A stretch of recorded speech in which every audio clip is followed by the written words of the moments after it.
Nusantara News, the hottest and latest news you'll ever find. I am Dira and I'll be accompanying you. This is Nusantara News. The first news comes from Magelang City, a coverage on the TN Cup event.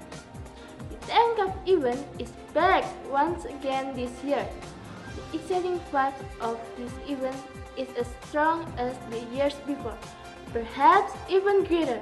Today is the 7th day of this TN Cup event, which means we're just one day away from the closing of this tremendous event.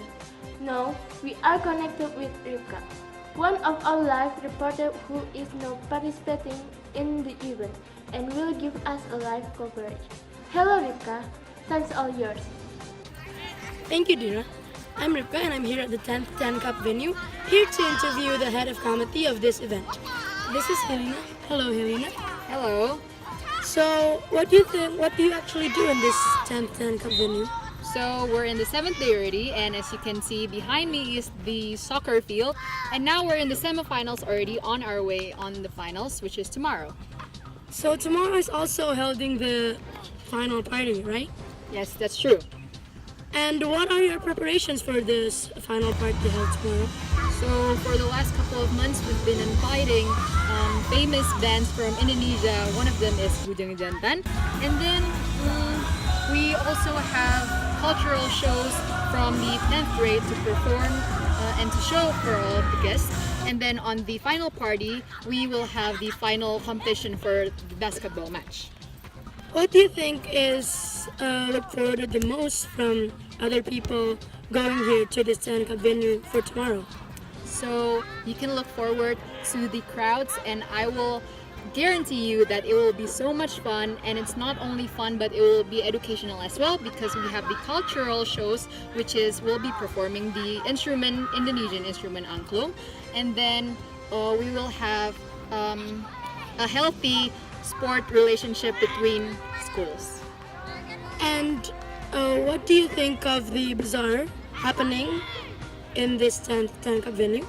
It's been going well, and the students seem to really like it so much, and not only the students as well, but the guests too. We have food from all of the culture. We have from Sumatra, Java, Sulawesi, and so on. So do you think you will be holding this venue again next year? Of course, we will have the venue again next year, because from the venue I see that it is a success, and the people also have a lot of interest in it, so I think it will benefit the school as well. So for sure we will hold the event again next year. Thank you for your time, Helena. Back to you, Dira. Thank you for that coverage, Rivka. Moving on to our second news, a new horror film called Dormitory was just released last week, and its box office is already going off the roof, with already 60 million watchers this week. It's no wonder that this movie is already in the top 3 box office this week. The movie is known to be based on a true story, and is a big hit because it is filmed in the actual location of the event. This features an exclusive with one of our live reporters already ready to interview the movie's executive producer in the actual dome of the so-called story. Hello, my name is Helena, and I'm the reporter in the field of entertainment for the Nusantara News. So right now, I am in the exclusive location from the horror movie called Dormitory. Dormitory is the new horror movie directed by Josephine Won, and now it's already gone up to the top 3 box office movies this week. So Josephine Won has won a couple of awards like Oscars, and she has directed a couple of famous horror films like Paranormal Activity, Insidious, and so on. So right now, we will have the interview with Josephine Won. Hello, Josephine Won. Hello. So I'm going to ask you a couple of questions about your movie.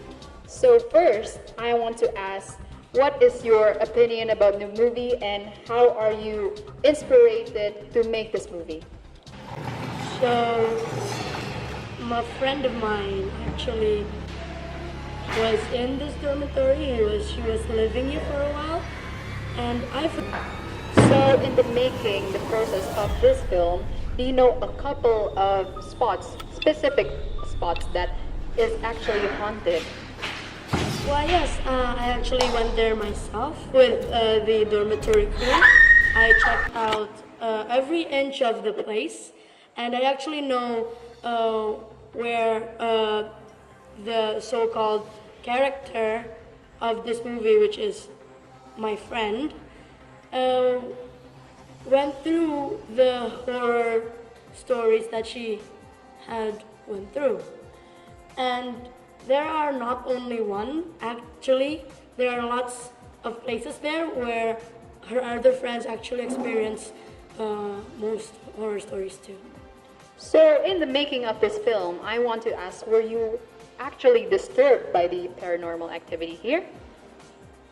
I am very much disturbed because I'm not used to seeing and to feeling that kind of feeling where you're scared and having to fear of something.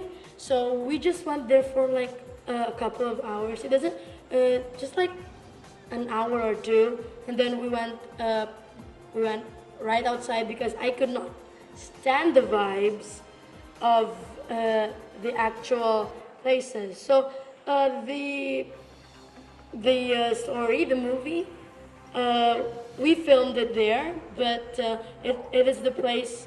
It is not the place where she actually went through with it. But there are some places where she actually went through with the horror story, which we didn't film there because I don't like the vibes of it at all. Okay, enough about the movie. Now I want to ask, how is your reaction? Because the movie has actually gone to the top 3 box office. Congratulations.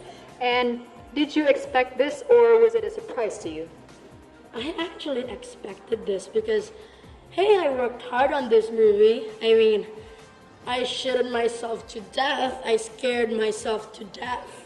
So if this movie wasn't a hit, I would be totally surprised, and I would totally feel like my hard work didn't pay off at all. So thank God it did. Thank God.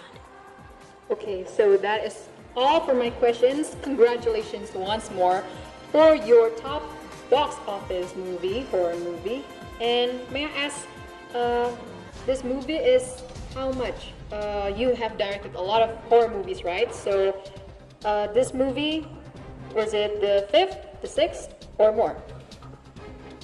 Well, it was actually the 5th. It was expensive, but it wasn't that expensive because we actually used a real place here. So we had to ask the owner of the dorm. I mean, but he didn't mind, and it's expensive. It takes lots of money, but it's not that expensive. So that is all for me and Josephine. We will thank her. Thank you for the answering our questions. Thank you. Okay, so that is all for us. So thank you for the interview. We had a very interesting interview with the executive producer. So that is all for today's interview. Thank you. Thank you, Dira, and welcome to the weather forecast. And now let's see what the weather is like today from some big cities in Indonesia. So let's start from the main city in Indonesia, Jakarta. Jakarta is very windy and cold today, and there is a chance of some rain too. So don't leave home without your umbrella. And the temperature is around 10 degrees centigrade. And now the second is from East Java, or the main city Surabaya, that is rainy all day today. I'm afraid there may be the thunderstorm in the afternoon. So don't leave home without umbrella too. And the temperature is a bit higher at around 13 degrees. And in West Java or Bandung, the weather is dry but very cloudy, but no rain for you, so it's quite windy, and the temperature is just 10 degrees, and it's very good for you to take a vacation the outside in Bandung right now. And the south of Indonesia from Bali and Nusa Tenggara has the best weather today. It's cloudy most of the time but sunny in this afternoon. The temperature is around 15 degrees. So that's all from the weather forecast, and back to the studio with Dira Agusti. That's all from Nusantara News today. See you tomorrow. I'm Dira Agusti signing off.